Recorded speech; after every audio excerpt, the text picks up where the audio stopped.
Okay, Sgt. Pepper's Lonely Hearts Club Band. It looks like a group of people standing in a tropical garden. Almost dead in the center, they missed it by just a little bit, is a drum that says the name of the album right on it, and underneath that there are roses that spell out Beatles.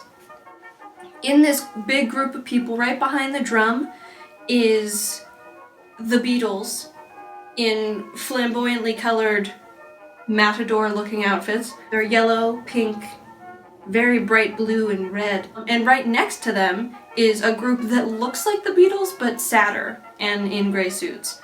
Just next to them is a woman in a golden dress. She looks vaguely like Nicole Kidman, but I can imagine that Nicole Kidman wouldn't look like that when that album came out. On the bottom right, there is a child wearing a shirt that says, "Welcome, the Rolling Stones." It's striped and it looks like it's bleeding. Many plants, very many plants. One man looks really confused. He's wearing a yellow suit, black tie. Quite a look. Most of these people are smiling. Some of them are not.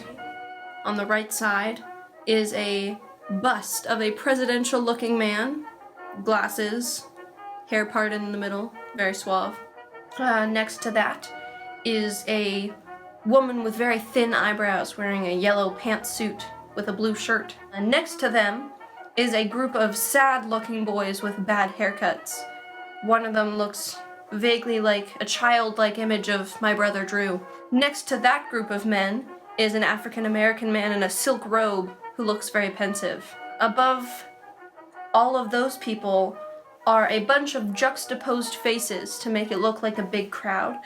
Among those faces are Edgar Allan Poe, Marilyn Monroe, Karl Marx, a man who looks sort of like Bob Dylan, a man who looks sort of like Bing Crosby, very many people in hats. One of the men in hats is wearing a large white cowboy hat. Looks sort of like Pharrell's. Pharrell was probably copying this dude's style. Within the crowd is another guy who looks like the man who starred in White Christmas with Bing Crosby. There's a guy who looks like he has a fake tan, slick back hair, white under the eyes, very Donald Trump. Right next to him is a man who looks like Bulby from Jimmy Neutron. Next to him is a man who looks like the Phantom from the 1920s version of the Phantom in the Opera. And under them is a man who looks like he would be a classical music composer, but he looks very sad. All of these people have bad haircuts, except for Marilyn Monroe. She's killing it.